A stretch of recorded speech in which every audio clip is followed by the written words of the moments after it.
Sortez d'ici avant d'appeler la police, cria Margaret Thompson, présidente de l'association de quartier, pointant le doigt accusant à la femme de 40 ans, qui a soigneusement organisé ses bonbons maison sur une petite table pliante sur le trottoir. Ce type de commerce illégal n'est pas autorisé dans Maple Heights. Autour, les voisins se sont arrêtés pour regarder le spectacle. Certains ont secoué la tête de désapprobation, d'autres ont chuchoté des commentaires sur ces immigrants qui ne respectent pas les règles du pays. Un couple âgé traversa de l'autre côté de la rue, comme si la présence de cette femme était contagieuse. Elena Rodriguez est restée silencieuse, ses mains continuant à ranger les brigadeiros, les baisers et les cocadas avec un calme déconcertant. À 42 ans, ce n'était pas la première fois qu'il faisait face à ce genre de confrontation depuis qu'il avait commencé à vendre ses bonbons au coin de la rue principale il y a 3 mois. « Tu m'as entendu ?» Margaret se rapprocha, sa voix faisant écho dans la matinée ensoleillée samedi. Son sac de créateur trembla, alors qu'il faisait signe de façon spectaculaire. « Nous n'avons aucun permis pour les vendeurs de rue ici. » Sans parler, elle s'arrêta,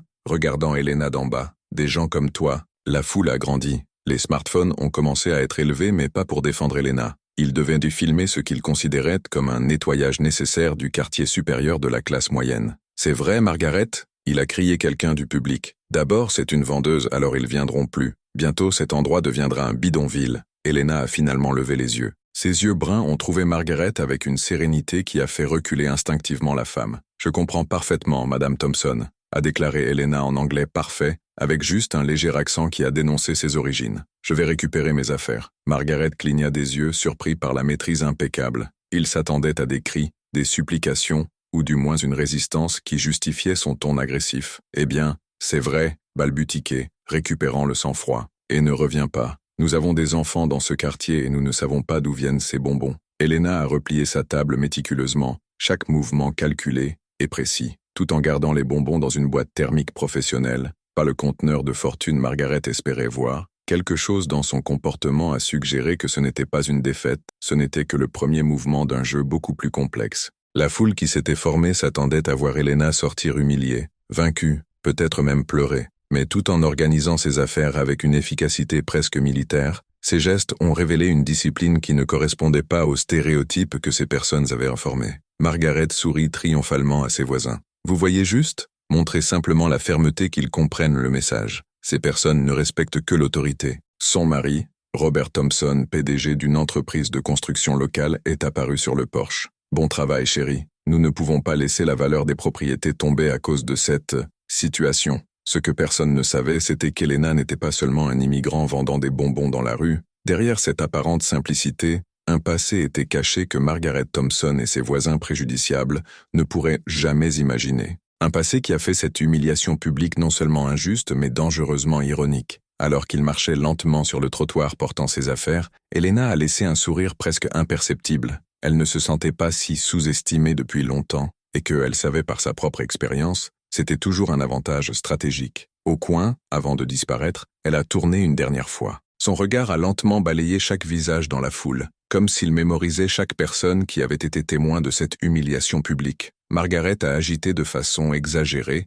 comme s'il expullerait un animal indésirable. Elena hocha la tête une fois, presque imperceptiblement, avant de disparaître de la vue de tout le monde. Si vous appréciez cette histoire de la façon dont une simple vendeuse de bonbons était sur le point de tourner le jeu contre les personnes qui l'ont complètement sous-estimée, assurez-vous de vous abonner à la chaîne pour découvrir le secret que personne n'imaginait à propos de cette femme extraordinaire. Dans les jours qui ont suivi l'incident, Margaret Thompson n'a pas pu arrêter de parler de sa victoire contre le vendeur de rue. Mardi, lors du thé des dames, elle a recréé la scène de façon spectaculaire à ses amis de la haute société locale. Tu aurais dû voir comment ça est sorti de Cabisbécha. Margaret a ri, remuant son thé Earl Grey, avec une cuillère en argent héritée de la grande petite mère. Ces gens ne comprennent que lorsque nous montrons de la fermeté. Mon Robert dit toujours que nous devons maintenir les normes du quartier, sinon cela devient une zone. Suzanne Whitmore, épouse du juge local, secoua la tête en approuvant en pinçant un macaron français. Tu l'as bien fait, Margaret.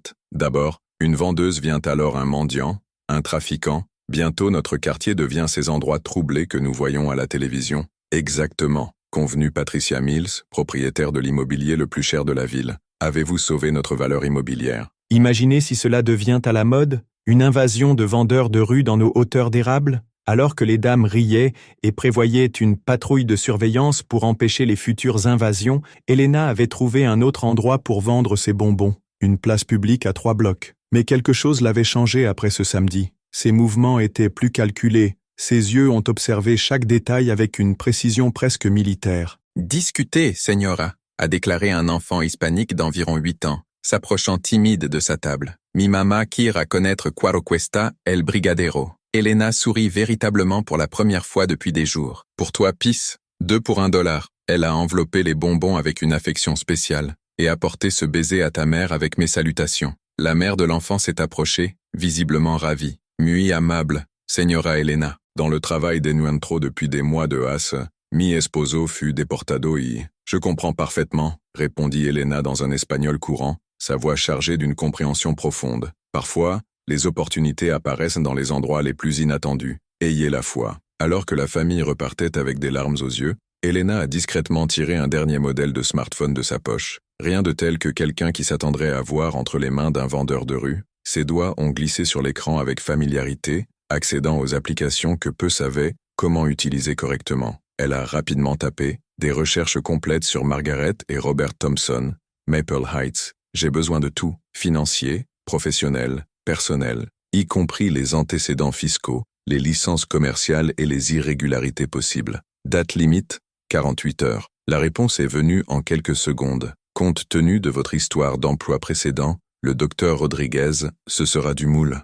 Valeur, $500. Vous pouvez commencer immédiatement. Elena sourit presque imperceptiblement. $500 était ce qu'elle a gagné en 2 semaines à vendre des bonbons. Mais il y avait des choses qui valèrent bien plus que de l'argent, surtout en ce qui concerne la restauration de la dignité. Cet après-midi, Robert Thompson était dans son entreprise de construction lorsqu'il a reçu un appel inattendu. « Monsieur Thompson, voici de l'hôtel de ville, du département des licences commerciales et de l'inspection environnementale. Nous enquêtons sur une plainte concernant les irrégularités dans ses œuvres dans la région de Maple Heights. » Ah, quel genre d'irrégularité? Robert a essayé de garder sa voix calme, mais une goutte de sueur froide descend par son front. Apparemment, votre entreprise a commencé des bâtiments sans permis valables sur la rue Elm. De plus, nous avons des documents détaillés sur les violations environnementales graves et les problèmes de sécurité. Pouvez-vous nous expliquer pourquoi les travaux ont commencé avant l'approbation environnementale complète? Le sang de Robert se figea. Ces œuvres illégales étaient son secret le mieux gardé,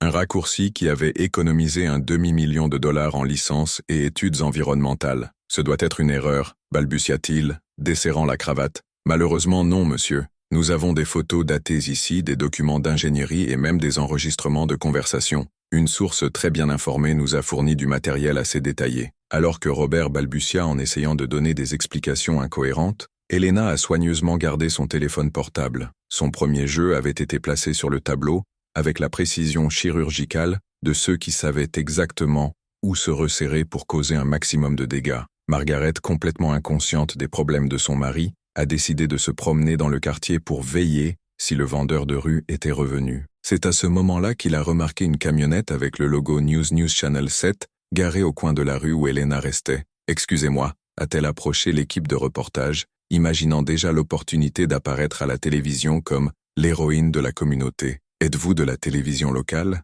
Le journaliste James Martinez a souri de manière professionnelle. « Channel 7 News.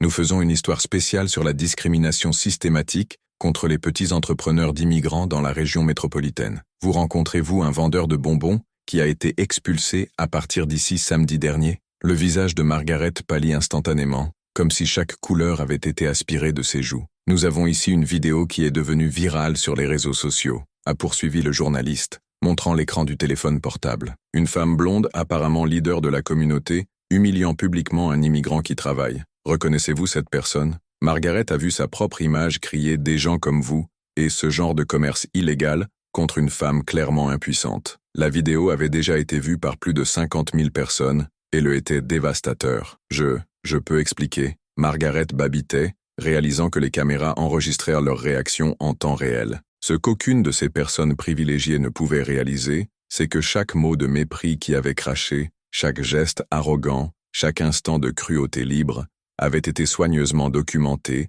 et déposé par quelqu'un qui comprenait parfaitement le pouvoir de l'exposition publique. Elena n'était pas seulement une vendeuse de bonbons, C'était quelqu'un qui savait comment transformer l'injustice en carburant pour quelque chose de beaucoup plus grand et plus dévastateur que n'importe lequel d'entre eux ne pouvait l'imaginer. Chaque acte de discrimination avait été méticuleusement catalogué, et maintenant ces mêmes actes reviendraient, pour les hanter d'une manière que leurs esprits privilégiés ne pourraient jamais anticiper. Alors que Robert Thompson tentait désespérément de contenir la catastrophe qui a été massacrée au sujet de son entreprise de construction, Elena était revenue à sa routine de vente sur la place publique. Mais quelque chose avait changé fondamentalement dans sa posture. Ses mouvements étaient plus précis, son look plus calculant, et il y avait une énergie contenue qui suggérait des tempêtes se formant à l'horizon. « Señora Elena », a déclaré un jeune Mexicain s'approchant de sa table, « Mi nombre es Diego, indépendance du périodique de Soja. Je gustar hablar avec usted pour que paso en érable. » Elena sourit subtilement. « Bien sûr, Diego. Mais dites-moi d'abord, que savez-vous de la véritable enquête journalistique ?» Le garçon cligna des yeux, surpris par la question. « Bueno, je travaille pour plusieurs blogs locaux. Hago Investigation Sociale. Bien, parce que j'ai peut-être une histoire qui pourrait être très intéressée par vos lecteurs. » Elena a discrètement tiré un dossier en bas sur sa table. « Connaissez-vous la différence entre le journalisme et la justice d'investigation ?» Diego se pencha, intrigué. Ce qu'il a vu dans ce dossier élargit les yeux. Les plantes architecturales, les rapports environnementaux forgés, compromettant les conversations WhatsApp, les enregistrements photographiques des travaux illégaux, un dossier complet sur les activités criminelles de la construction de Thompson. « Comment as-tu eu tout ça ?» Diego chuchota, faisant parcourir les documents que tout journaliste tuerait pour avoir en main. « Disons que ce n'est pas la première fois que je dois documenter les irrégularités des entreprises, » a répondu Elena avec un sourire énigmatique. « La question est, avez-vous le courage de publier la vérité quand elle peut détruire des gens puissants ?» Alors que Diego a absorbé l'impact de ce matériel explosif, Elena a reçu un appel. « Le docteur Rodriguez » a déclaré une voix féminine à l'autre bout de la ligne. Les documents qu'il a demandés au sujet de l'histoire fiscale de Thompson sont prêts, et nous avons trouvé quelque chose d'intéressant dans le modèle de comportement discriminatoire de sa femme. Parfait, envoyez tout par email crypté. Et merci pour le travail rapide, Sarah. Diego leva les yeux des documents. Docteur Rodriguez? Elena a gardé son téléphone portable calmement. Vous avez supposé que j'étais juste un vendeur de rue. Intéressant comment nos perceptions peuvent nous tromper, non? Le même après-midi, Margaret Thompson faisait du shopping au centre commercial, lorsqu'il a été approché par deux femmes élégantes qu'elle a reconnues comme des épouses d'entrepreneurs locaux. « Margaret, mon cher », a déclaré l'un d'eux avec un faux sourire. « Nous avons vu la vidéo qui circule sur Internet, à propos de vous, et cette situation avec la vendeuse. » Margaret sentit le sang glacial. Quelle vidéo? Oh, vous ne l'avez pas vue? Il y a près de 200 000 vues. Une femme riche humiliant des immigrants quelque chose comme ça. Il est partagé dans tous les groupes WhatsApp de la ville. La deuxième femme a montré le téléphone portable. C'était la vidéo de la contation, mais éditée afin de mettre en évidence chaque mot préciable, chaque geste arrogant, chaque instant de cruauté inutile. Les commentaires étaient dévastateurs. Quel dégoût des femmes, privilégiées sans aucune idée. J'espère qu'elle perd tout. Mon Dieu, murmura Margaret, réalisant que sa réputation sociale s'effondre en temps réel. Et il y en a plus, a poursuivi la première femme, appréciant clairement l'inconfort de Margaret. Il semble que quelqu'un enquête également sur les entreprises de votre mari. J'ai entendu dire qu'il y avait de graves problèmes avec les licences environnementales. Margaret a couru du centre commercial appelant frénétiquement Robert. Tu dois faire quelque chose. Je suis publiquement humilié. Margaret, j'ai maintenant de plus gros problèmes, répondit Robert, épuisé visiblement. L'hôtel de ville a embarrassé 3 œuvres. Le procureur a ouvert une enquête et notre compte bancaire d'entreprise a été bloqué. Quelqu'un nous a remis par un plateau aux autorités. Alors que le couple Thompson a vu leur monde s'effondrer, Elena a reçu des visiteurs dans sa modeste maison louée. Le docteur Marcus Williams, avocat des droits civiques, et le professeur Janet Chen, sociologue de l'Université d'État, étaient venus discuter de quelque chose de très important. Dodra Rodrigue EZ, a déclaré le docteur Williams, nous avons examiné toute la documentation que vous nous avez envoyée. Nous avons suffisamment de matériel non seulement pour traiter le Thompson, mais pour ouvrir un précédent juridique sur la discrimination systématique contre les immigrants entrepreneuriaux. Le professeur Chen acquiesça. Vos recherches sur les normes de discrimination économique sont impeccables. Avec votre permission, nous aimerions utiliser ce cas comme étude principale pour notre nouvelle initiative académique. Elena sourit, servant du thé dans des tasses en porcelaine mince, un autre détail qui ne correspondait pas à l'image d'une vendeuse de marche qui s'était toute formée. Bien sûr, mais nous devons d'abord nous assurer que la justice est complètement faite. Elle a ouvert son ordinateur portable, un modèle professionnel à l'état, art, et a montré une présentation détaillée. Vous voyez, Je documente non seulement les irrégularités de l'entreprise de construction, mais un modèle systématique de discrimination impliquant au moins 12 familles d'immigrants dans la région. Le Dr Williams siffla doucement. Il s'agit d'un matériel pour une action collective millionnaire. Exactement. Elena a cliqué pour l'écran suivant. Et demain, lors de la réunion de l'association des résidents que Margaret a convoquée pour se défendre contre les accusations, ils découvriront exactement qui ils déménageaient. Le professeur Chen se pencha. Docteur Rodriguez, je peux demander quelle était votre région avant? Vendre des bonbons? Elena sourit, ses yeux brillants avec une intensité qui a fait réaliser aux deux visiteurs qu'ils avaient complètement sous-estimé cette femme extraordinaire. L'enquête socio-économique et le combat à la discrimination systématique. J'ai travaillé 15 ans à documenter comment les personnes privilégiées utilisent le pouvoir économique pour marginaliser les minorités. Elle fit une pause. Margaret et Robert Thompson viennent de devenir mon cas d'étude le plus intéressant. C'est quand tout le monde a ri de la vendeuse de bonbons humiliée que quelque chose de beaucoup plus puissant a commencé à prendre forme. Pas seulement une vengeance personnelle, mais une opération de justice sociale qui révélerait le vrai visage des personnes qui se sont cachées derrière des privilèges pour pratiquer des impulsions. La réunion de la Maple Heights Association avait été convoquée par Margaret Thompson comme une tentative désespérée de clarifier les malentendus sur l'incident avec le vendeur de rue. La salle communautaire était bondée, non seulement avec des résidents curieux, mais avec des journalistes, des militants et même des représentants du procureur. Margaret est entrée dans la salle avec toute la confiance qu'il a réussi à rassembler,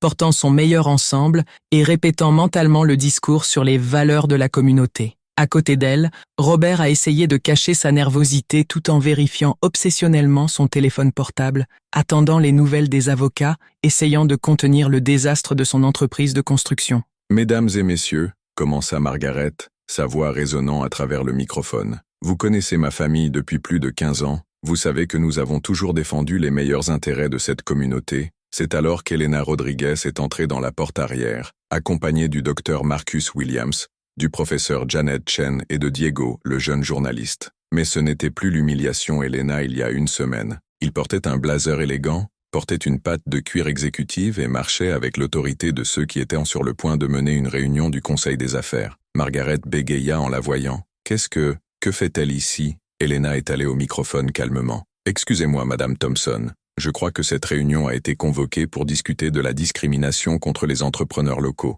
En tant que principal intéressé, je voudrais présenter des clarifications. Vous n'avez pas le droit de... » commença Margaret, mais sa voix est morte quand Elena a ouvert son dossier et a retiré une identification officielle. Dr Elena Rodriguez, PhD en sociologie économique de l'Université de Stanford, experte en discrimination systématique et consultante du ministère américain de la Justice pour les violations des droits civiques. Sa voix était claire, professionnelle et calmement calme. Au cours des 3 derniers mois, j'ai mené une enquête ethnographique déguisée sur les pratiques discriminatoires dans les communautés à revenus élevés. Le silence dans le couloir était assourdissant. Margaret sentit ses jambes s'affaiblir. Maple Heights a été sélectionné comme cas d'étude après des rapports anonymes sur les normes systématiques d'exclusion raciale et économique. Au cours de cette période, je documente 47 incidents de discrimination contre 12 familles d'immigrants différentes. Elena a déclenché un projecteur. La première image a montré Margaret criant « Des gens comme vous » à Elena sur le trottoir. Le second a montré que Robert Thompson ordonnant à la sécurité d'expulser les travailleurs hispaniques de leurs travaux sans paiement. « Madame Thompson »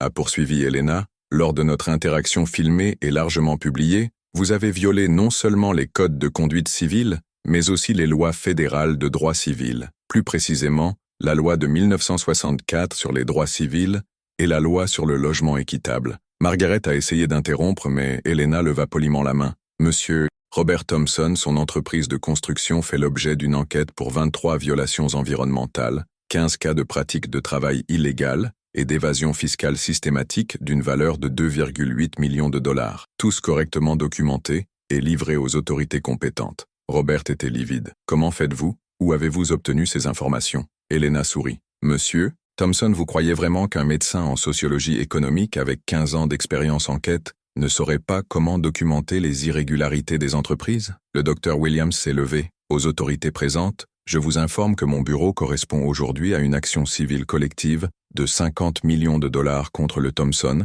et l'Association des résidents pour la discrimination systématique et les dommages moraux collectifs. » Le professeur Chen a ajouté « L'Université d'État publiera une étude complète sur cette affaire la semaine prochaine qui deviendra une référence nationale sur la façon dont les privilégiés utilisent les associations des résidents pour pratiquer l'exclusion raciale déguisée en maintenance standard. Diego leva sa caméra. Et je publie demain une enquête complète de 6 mois sur le réseau de corruption qui relie Thompson Construction aux approbations illégales à l'hôtel de ville. Au nom, date et valeur. Margaret s'est effondrée sur la chaise. Autour d'elle, les voisins qui ont soutenu ces minutes plus tôt ont commencé à s'enfuir discrètement. Certains ont déjà chuchoté à quel point ils suspectent de quelque chose de mal. « Attends !» supplia Margaret, mais sa voix n'était qu'un murmure. « Nous ne savions pas. Je ne suis pas raciste. » Elena s'approcha, parlant assez bas à Margaret Ear. « Madame Thompson, pendant 3 mois, j'ai dormi inquiet de l'argent alloué en vendant des bonbons sous la pluie. Pas parce que j'en avais besoin.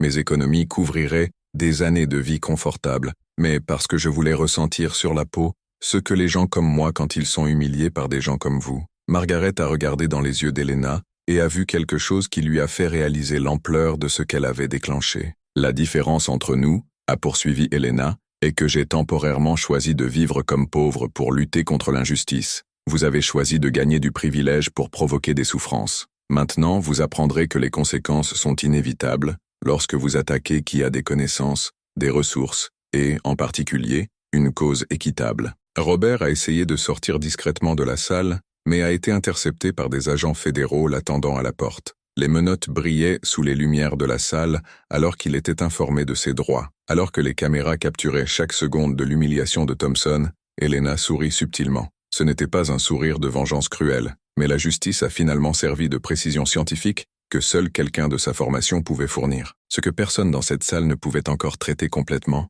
c'est qu'il venait de voir non seulement la chute d'une famille arrogante, mais la naissance d'un précédent juridique qui protégerait des centaines d'autres familles immigrées contre des humiliations similaires. 6 mois après la réunion qui a détruit le Thompson, Elena Rodriguez était assise dans son nouveau bureau dans le centre-ville, avec des vues panoramiques pour toute la région métropolitaine. L'assiette sur la porte brillait discrètement. Rodriguez Institute, lutte contre la discrimination systématique. À côté de lui, Diego a fini de modifier le documentaire qui mènerait l'histoire de Maple Heights à tout le pays. Le docteur Rodriguez a déclaré son nouvel assistant. Le ministère de la Justice a confirmé que son rapport serait utilisé comme base de la nouvelle législation fédérale sur la discrimination du logement. Et Netflix a approuvé le documentaire pour le lancement national. Elena sourit, regardant la place où elle vendait encore des bonbons, regardait parfois par la fenêtre. Maintenant pour le plaisir, pas par nécessité. Son enquête était devenue le plus grand cas de droit civil de la décennie,